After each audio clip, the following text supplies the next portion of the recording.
Hi, this is William Ramsey. Welcome to William Ramsey Investigates. On today's show, I have a discussion between Roberta Glass of the True Crime Report and Meredith Elizabeth, a frequent poster and commenter on true crime on many a Facebook page. They're going to talk about The Staircase, the documentary about Michael Peterson and the murder of his wife. Also, just a reminder that the third edition of Prophet of Evil is now available on Amazon. It's in a 6x9 format, should fit perfectly in anyone's bookshelf.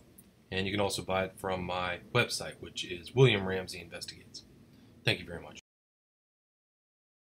I'm Roberta Glass. If you've been participating in the online dialogue about the West Memphis 3, Stephen Avery, or Michael Peterson case, then you might have already be familiar with today's guest, Meredith Elizabeth. Her extensive research and knowledge of court documents and forensics is paired with an awesome ability to debate. She's a master of persuasion, a bundle of enthusiasm, and my favorite person to talk true crime with. Welcome, Meredith. Thank you so much. It's a pleasure to be here. So today we're going to talk about the Michael Peterson case and the new episodes that have recently gone up on Netflix. But before we talk about that, can you tell me a little bit about yourself? Yes. When I was probably in my late teens, early 20s, I got a strong interest in the criminal justice system. And then as I got older, I focused and had a lot of enjoyment from learning about true crime cases. And I think that since the genre was, really pushed in the last probably 5-10 years, they have great high production documentaries out. And it's always very interesting to watch them and realize shortly after how badly you were manipulated. And I always enjoy that because, we all get bamboozled, and it's fun to see how badly we were. So thank you for having me. So your first experience with that was when you watched Making a Murderer. You felt that Stephen Avery, there might have been some shenanigans. Is that correct? Oh, I was outraged. Somebody had told me about it and said, "Oh, you'll probably enjoy Making a Murderer." Uh-huh. I started watching it, I think, at 6 o'clock at night. Around 2 in the morning, I was outraged and slapping myself to stay awake, but I could not believe what I was seeing.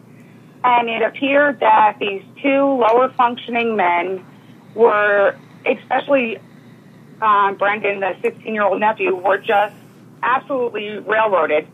And for the last 10 years, they were serving time in prison because smarter, more intelligent detectives had manipulated them. So I was going to write an angry letter to Manitowoc County, and I started reading about the case. And the more I read, the more I realized how guilty he was. And it's insane. And this man is, not only was he unbelievably guilty of the crime, but just as a human being. He was so abusive to so many women and throughout his life. And there's these two filmmakers from New York who are women, see this case, and then make him a hero. And just on a moral level, I don't know how to do that to a monster. Yeah, it's the same thing with Serial, that these are brutal murders of women by men. And the documentarians or the podcast people are making them heroes are women. It's very strange, don't you think? Well, it's horrifying because on a good day, Stephen Avery, not including this case, beat his wife so badly and his children that his first wife had to go to a women's shelter 5 times because she was fearful he was going to kill her. His fiance, he strangled and till the point where she passed out. And there's women filing police reports throughout his life saying how abusive he is, and abusive to the point where they're passing out from lack of oxygen or being knocked out. And it's completely unbelievable that he would then go slightly a step further and kill someone. And I don't know, just as a woman, how you would know that a man did this to so many other women and then present him as a hero.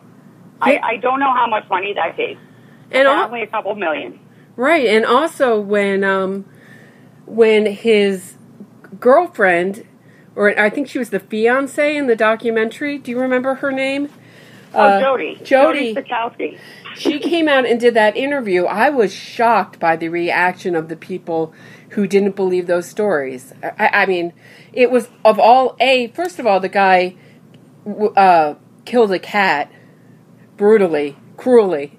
It's a young person, and they cat, his family's cat. Family's cat. That was the cat, his family pet. That was the cat that his kids would come home with and play with.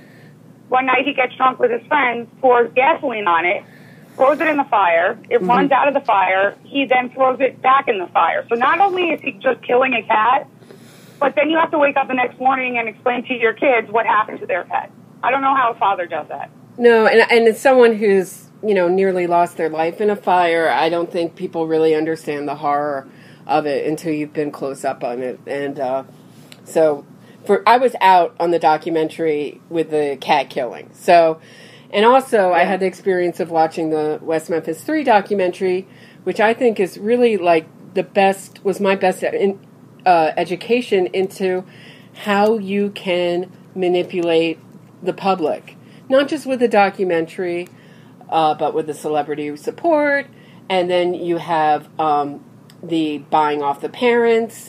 And I mean, it just goes, it's like a long con. Then saying you're going to, you have exonerating evidence, we're going to go to trial, and then slipping in the Alford plea. So that's a good segue into how this case ended up with an Alford plea. I just want to mention, I didn't realize how badly I'd been manipulated by Paradise Lost until years later when I heard your podcast and realized, oh no, I was bamboozled here too. And you did a great job on that. And a number of podcasts you did. So very well done. Thank you so much. That really means a lot to me. I hope that, because you get so many comments on that where I think one guy was like, you didn't prove anything, lady. Or they're like, West Memphis 3 is it? You're like, oh my gosh, did anyone just listen to the plethora of evidence I just presented out there? Or you didn't present any evidence? And I think that it's really, for some people, that's really a religion. And well, it's their patent answer. The patent answer, and this is online and podcasts everywhere, is that any evidence you present, even a video, it could be DNA, they claim it's hearsay. Oh, yeah, they don't understand. That's such a great point. They have no understanding of what hearsay is. No. And what hearsay is that I can't go into court and say, oh, so-and-so told me that someone else said that. Right. So they take the word hearsay and use it as an umbrella term for everything they don't like. It's so right. It's so correct. And because of that, they're able to dismiss things like DNA, evidence, direct witness statements, and it's remarkable. So people, for whatever reason, and I don't know what it is, and I've actually seen some of your comments online, which are awesome, because I figure the angrier you get people, the better job you're doing. Oh, thanks. And, you bring up also a good point about women in true crime. And when I did this... when I just started recording things, I didn't really have any sense of what it's like being a woman in this area. Because if you are a woman saying your opinion, like Nancy Grace, we were just talking about her, and I'm sorry, we will start talking about the staircase soon, but she gets more hatred than any man would get who would be just as opinionated. Don't you agree that part of the hatred that comes her way is just from being a woman, saying those things as boldly as she does? 100%. If Nancy Grace was a man, she would not get 75% of the hateful comments and emails. I mean, Nancy Grace is a little abrasive. Mm-hmm. Definitely. She's not warm and cuddly, but at the same time, she's a prosecutor. Right. And she was trained to prove her case, and that's exactly what she does. And it comes from that same, I have no idea what it is, but there is something about people that just flat out say as it is, this was the evidence, this is why they're guilty, 12 jurors found them guilty. There is a group of people for every case that are in the irrational side. And the more correct you are, and I see this of the people under the videos I've seen on YouTube of yours, the more correct you are, the angrier they get. And I don't know what that need is. They have a need for them to be innocent. And if anybody challenges that, and the better job they do, the more attacked you will be. So it's an interesting dynamic. Yeah. And I think that I just noticed that if you're a woman saying it, it's always just shut your mouth, shut up. But if it's a man saying it, it's always shut, it's like they'll argue more like the case. For me, it's always, so much so that my boyfriend joked that I should have renamed my podcast Shut Your Lady Mouth, because it's just, I shouldn't even say it. I don't have the right to even state my opinion. So, anyway, so going to the... It's definitely demeaning and degrading, and when they're responding to a woman online, I don't know what it is, and I don't think the majority of the population, I really don't, is that sexist. But there's something about, I think it's the group of supporters where the men, who I think are fairly irrational anyway because they are denying reality and evidence, but the way they handle women is just by completely demeaning them and telling them to shut up and speak when spoken to. Yeah. And again, the more they say that, the better job you're doing. Thank you. So let's talk about some of the issues. So originally when you saw this staircase, so you like to work from the position of innocence and work your way back into the case that way? Through that to try to prove yourself wrong? I think we all do. I think we see these documentaries, and I think because they present them in a way where they're going to leave out some of the evidence. And, you sit there, and they also portray the person on trial very sympathetically, and they're going to try to put them on camera as much being a real human being. And Michael Peterson is the best sociopath I've ever seen, or the best, nicest, kindest man. Right. I think I wrote you today that he was the most ingratiating and cheerful murderer. Yes. He's kind of like he's at a cocktail party talking about, politics or something when he's talking about his wife's, for him, a fatal accident or, the way I see it, a brutal murder. But well, that's the thing. I mean, when you hear him speak, most of the people being charged with murders, you can see sort of rage in them. You can see them get irrationally angry at certain parts. Damien Eccles, you can just see is a little bit off from the beginning. That was one where I was like, eh. Uh-huh. But, Michael Peterson seems so evolved and seems that he's able to work out his emotions and speak and get his feelings out. And you don't see how a man who's so evolved with his feelings and emotions can then be so barbaric and not have control of his rage where he's going to kill someone. Right. But, he was, part of him is very, very likable. Yeah, I would agree. And also, when you're embedded with the whole family, and I realize that I think every true crime watcher has something that they can relate to about the case that's like maybe their way in, even if it's unconscious. If you, sometimes it's being a woman or being a whatever.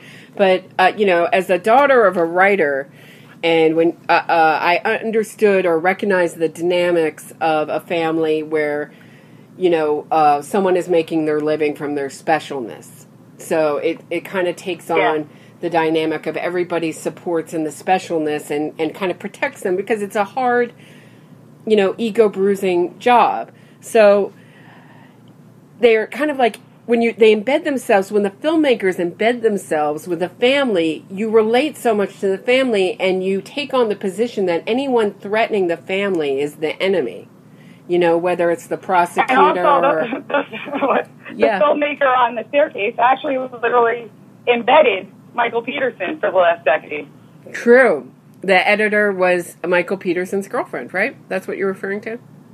Yes, for the last 10 years. So she's editing the film. I imagine that it's going to naturally be a little more biased when it's your boyfriend accused of murder. Yeah. Yeah, and I left that out my first podcast, and I was like, well, I don't want to gossip, and then I was like, that's a really, and someone left a comment, and I kept thinking about it. I was like, that was a really important fact that I left out, because an editor has a lot of power, and she really did make him look very likable. And there's that one scene, and it's edited very strangely, where there's the investigator from the defense. Is his name Lax? Ron Lax? He has gray hair and a mustache. Do you remember this? That's in Memphis. That's Memphis 30. Oh, no. Thank you. That's his name. I can't remember. I'm sorry, I can't remember the name of the investigator. The investigator for the staircase. He comes and he talks to him and he says, "We found a guy who's willing to testify that you slept with him a couple times." And he goes, excuse my language, but he says, "You're shitting me." Yes. Do you remember that scene? His name is Escape. We know who you're talking. Sorry to call him Ron. I'm sorry, Ron Lax, but I'm bringing in a different case. Sorry, but for those staircase watchers, do you remember that scene where he says, and it's edited in a very strange way because you don't get the full information of really who said what, and all you know is that Michael Peterson had said that he had no repeat, I guess, dalliances, I don't know, forays, affairs with guys, and there was one guy willing to testify that he slept with him a couple times, right? Yes. Now, apparently, from my understanding, that throughout Michael Peterson's life, he had, that's an interesting discussion, too. I mean, and I want to get your take on that. Okay. Their motive is that, essentially that the wife found out that night. She went up to the computer. Apparently, she had left her work computer at work, and so she had to ask for his password to get onto his computer, and then probably found emails between him and other men. And I actually wanted to get your take on this. Do you think that would have been enough for him to protect that secret at the point of his life so much that that he was willing to kill his wife? I think it could make. First of all, I said something in my first podcast that I've changed my opinion on. One is that it doesn't matter whether it was a man or woman. It absolutely matters that it was a man. If my boyfriend or husband was having an affair with a man rather than a woman, it would be more humiliating. I'm sorry if that's not politically correct, but it would be. I agree with you. It would be more humiliating because I can't ever compete with that, as a woman, and it's just to say that it's just more humiliating. Secondly, we're talking about there being under incredible. You have to explain to your family and friends, what do you mean he was gay and you didn't know? Right. So then the question is, did he ever love me? If he's gay, is he even attracted to what is our relationship in? Right. So it adds definitely an extra layer of. And also, you have to think that he's bringing in possibly all sorts of diseases, and he's exposing them to me without telling me. That's also another aspect of it. But the really damaging thing is that they were under incredible financial pressure, and she's working super hard at Nortel, and he's hanging around, having affairs, not bringing in any money, and using her money to go to a male prostitute with. And she's also invaded his library, his special sanctuary, which, again, for writers, is really, like, not a room you're allowed in. Usually the writer's room in the house is, like, a really, really sacred room. You're not allowed to interrupt. You're not, that is. And she went in there. She had to go in there and she didn't usually go in there. She had already passed that boundary. Then she sees all this porn. Then she sees that letter. Absolutely, I think that's enough. What do you think? I go back and forth on this. I agree with 100% everything you just said. But how long have they been married? Oh, that's a good question. At least 10 years, right? Around there, yeah. It was like 2001, and I thought it was like that. And I got the impression, more than anything, that they were good friends. And, you know, they enjoyed very much spending time together and the friendship much more, you know, maybe so than the lovemaking aspect, if that makes sense. Uh-huh. So, you know, they're both older. You know, and the other question is, would she have been willing to expose that? Because that's going to be also humiliating to her. You know. Right. I think. I guess. And you know what? He also was born in the 50s sometimes. So if his entire life he was so hidden with it and wanted to keep it such a secret because he didn't want it out because of the public shaming. But he seems pretty open with it. I got to be honest. He's emailing everyone. And, he really is. And Brad's awesome. Right. I mean, I know like to see Diddley. more Brad. Diddley. I know Diddley. That's Brad. On the stand. And, you know what I'm referring to? Meredith? Yes. You remember that moment? I do. Yeah, okay. He's awesome. And I like when they ask him, like, so what would you do? And he's like, pretty much anything. Well, that covers it. But he seems, I mean, because Michael Peterson was so open with these email exchanges, it seemed like all time of the day, and meeting people, I just don't feel like it was that well hidden. But was it, I feel like maybe it wasn't well hidden, but it was hidden enough. You get an overworked executive with a bunch of kids, you know. Yeah, I mean, and he probably, did I lose you? Hello? Yeah, okay, now we're recording again. Sorry about that. No, I think that was me. I switched my internet server. Okay. To get stronger connection. Yeah, no, I want to hear about the, can you hold on one? Thank you for suffering through those technical difficulties. So we're just finishing up talking about Brad and his affairs. And do you have anything else to say about that, Meredith?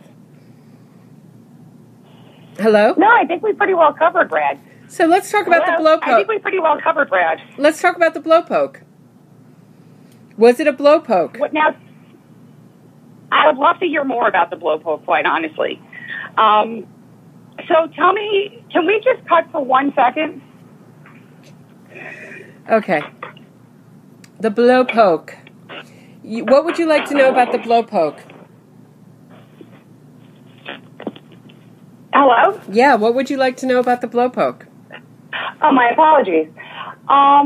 So this is the thing about the blowpoke. I know first they didn't find it for a year, quote unquote. Mm-hmm. But then, in the later episodes, it says that the detectives did find the blowpoke when they were first searching and took a picture of it, but then put it back.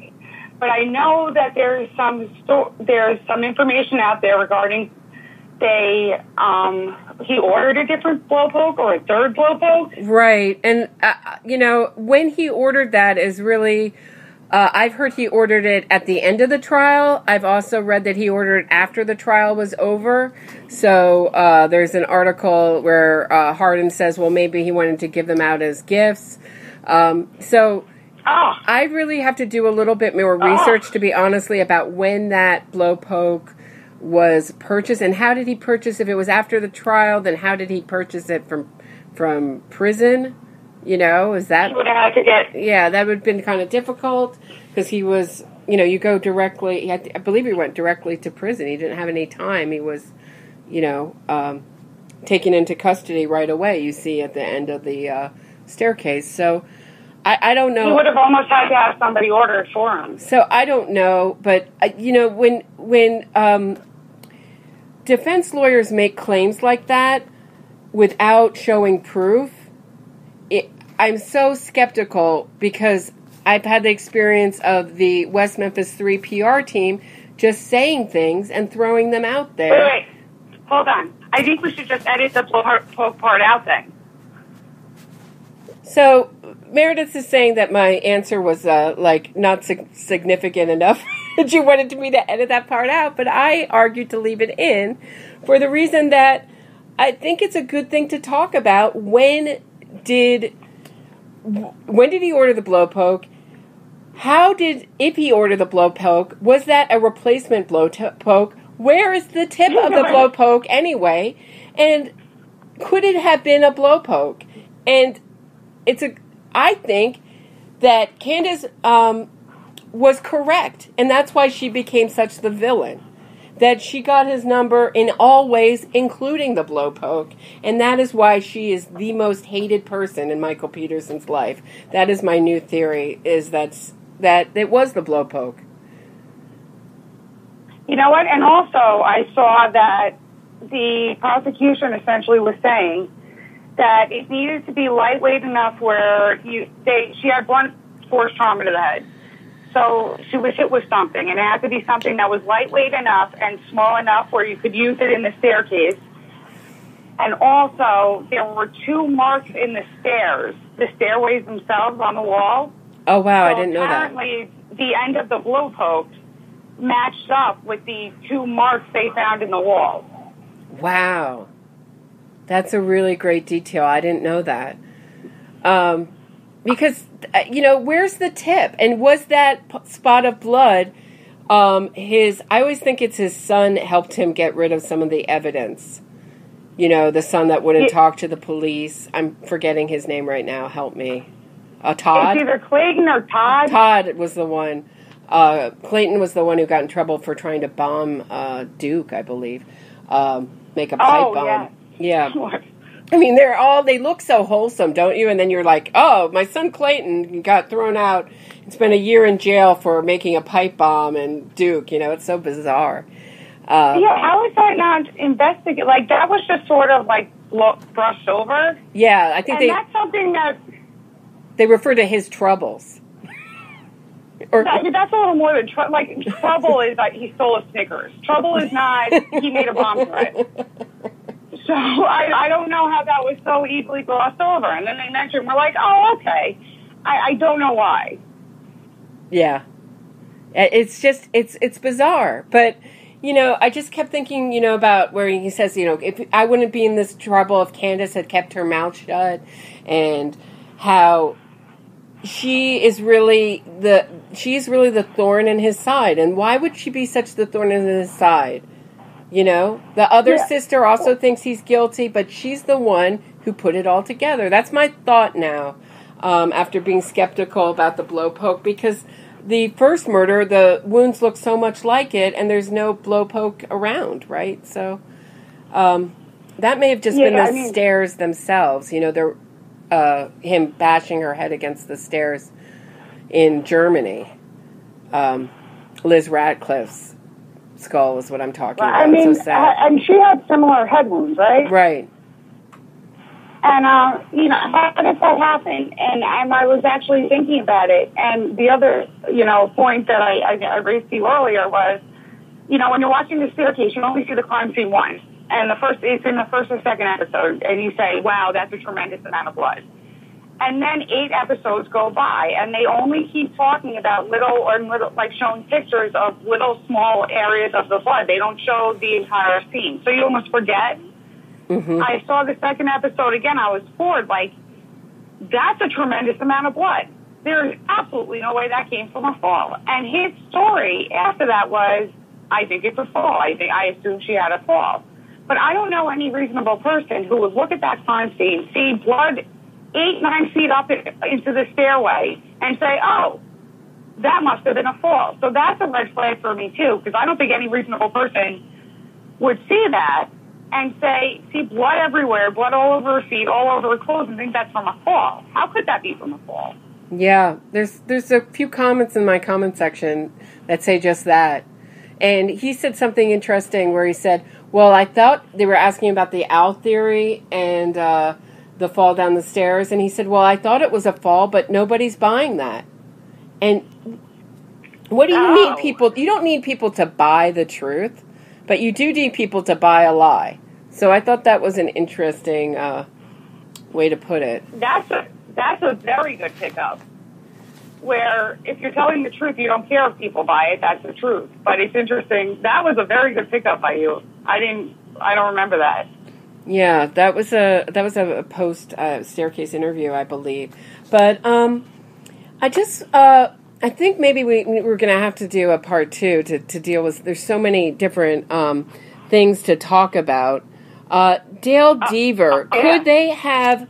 He perjured himself by saying that he had, had an experience with, I think maybe over 100 cases like this. And when he had he said something like he had been over 200 crime scenes, and something like 20 or 30 of them were false, and he had only been to 30 crime scenes, and none of which were false. So he presented his credentials. He lied, and that a question that I think is more than interesting. Had they used another expert, would he have been convicted in the first one? Right. That's a good, I believe that they could have retried this case, with the evidence that they had, with just Deborah Radish and no blood splatter evidence. I think that the body might have been enough to convict him, that could not have been done. First of all, you have a fractured throat cartilage, thyroid cartilage, which you get from strangling. You don't get that from a fall. I don't think you could have accurately, just using the body, explained that it was the fall. Do you? No, I mean, Michael Peterson, for whatever reason, I buy his BS, and he's very good at selling it. And, I watched the documentary, and I looked for points where he should, a natural person would get angry when something doesn't go your way. But he seems to take it so well in stride. So, as I watched the rest of the documentary, I could not imagine this man who's so evolved doing something so brutal and so barbaric. But then when you go back to the pictures of her head, there is no other reasonable explanation how that would happen from a fall. There's just none. Right. I mean, she would have to bang her head how many times? Right. And then even then, what is the skin open like that? And I don't know how they would have gotten around that with it may have been a fall. You brought up a really interesting point before we started recording about whether Michael Peterson's lawyer, David Rudolph, believes in his innocence. And my feeling is that he believes that he created reasonable doubt. And that's enough for a lawyer to be upset that a jury did not vote not guilty. I also get the impression where I almost feel as if he felt guilty that he didn't raise good enough points. And he let Dwayne Devers, he brought these experiments into court. He could have easily brought in a different blood spatter analysis person that would have disputed the experiments themselves, not to catch up on a cardboard piece. Yeah, but Henry Lee was a complete waste of money and time. I think everybody agrees with that, whatever side you're on, don't you think? Yeah, no, I think that, you sit there and you see this poor woman, and then you have this man who's sort of laughing and making jokes about how she died. So it's hard to take. I'm all one for a good joke, but, there's a time. And, but, I think he felt guilt that he didn't raise the issues about Dwayne Devers' test, because from my understanding, I could be wrong, but when he was doing the test of the blow poke in the stairs, and he pulls up his shorts and positions himself so the blood would land there, the expert in later episodes says that, well, you wouldn't do an expert experiment that way. You wouldn't set it up and move the shorts and pull them over to try to get in this spot. You would do it naturally. So had they brought that later expert in during the first trial to dispute the actual tests themselves, not so much his findings, but how his experiments were questionable, you know, I think it would have discredited him. And I think that what Rudolph had an issue with, and probably, I think because he kept going on with this case, and you could see that he wanted to get away from it a number of times, but he couldn't. I think he felt guilty that he didn't do a good enough job putting up a defense for him.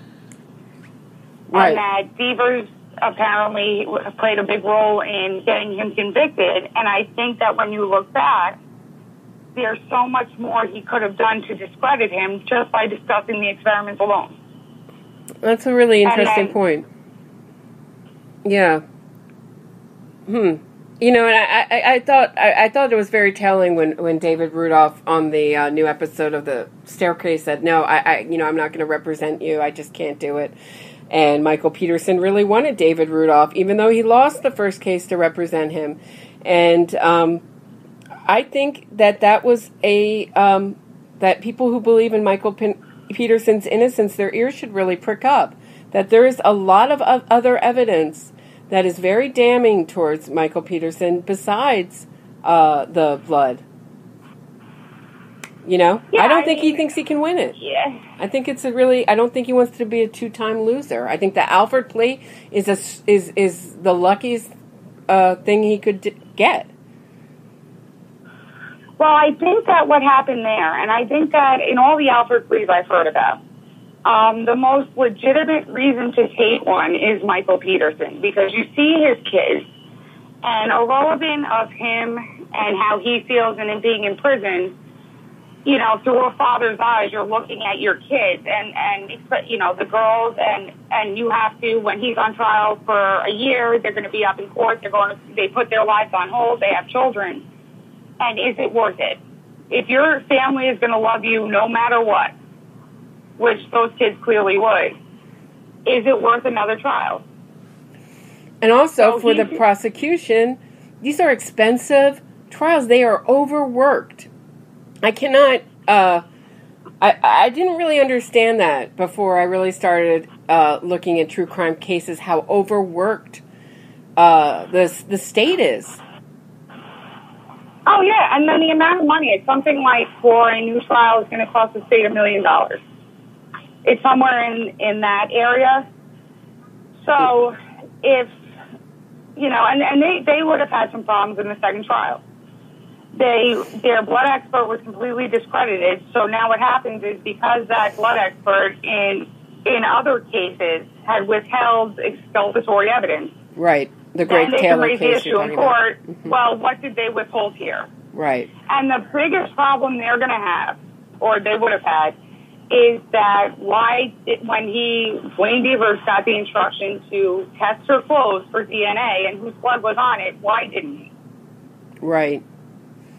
And also the way they stored it, they stored all the pieces of her clothing and stuff together. So it was all, you know, mixed up. They tried to get him off on that, saying, well, now we can't, you know, trust the DNA that's on the clothing. But what's the point of testing the DNA on the clothing if neither side is arguing an intruder case? I mean... Well, what they should have done was right after it happened, tested everything. And the defense didn't test it because I don't know why they didn't raise a possible intruder. I have no idea why. Right.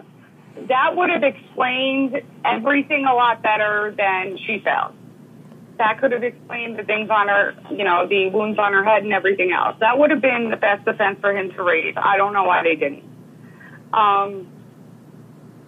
But they should have, and I don't know why Wayne Devers got a note, please test the clothes. And for him to choose not to test it is always going to raise doubt why didn't he test it? Right. Why? And you know what? It could have only, you know, if he believed that Michael Peterson did this, that you're only going to be held by testing the clothes, because then it would have proved only his blood and her blood was on it. Right. The defense wouldn't have tested it, because at that point they could have possibly still thought about raising a defense where there was an intruder. So They don't want those clothes tested. Yeah, you see these like Darlie Routier or the Jeffrey McDonald case where these sort of like these people blame an intruder, and they don't do, and those two cases didn't end up great for the defense either. So it's hard when you don't have any like footprints or, you know, they always can, like, pull up some random DNA left somehow somewhere. But, you know, I don't know. Great doubt. And I think actually in a new trial, they could have probably raised the defense that there may have been an intruder only because they didn't test the blood on her clothes. Yeah. And because it was stored poorly, because everybody in court was playing with the clothes, you can't test the clothes, obviously. Mm-hmm. But now this leaves the door open for the defense to say, well, there could be a third party's DNA on that. Maybe there was an intruder. Mm. And the jury's going to have to consider that only because, you're going to go back to the argument, there was a reason why Dwayne Devers didn't test the clothes. He tended to not like exculpatory evidence. I don't know why he didn't. Mm. Well, I think I'm gonna. I think we're gonna have to do another part, or maybe make this more a regular feature, because we're running out of time. But I just want to thank you so much for sharing your thoughts. It just didn't ever feel like there's enough time to get to go through it all. Thank you so much for having me. It's always a pleasure. Yeah, it was my real pleasure. Thank you so much, Meredith. Oh, thank you.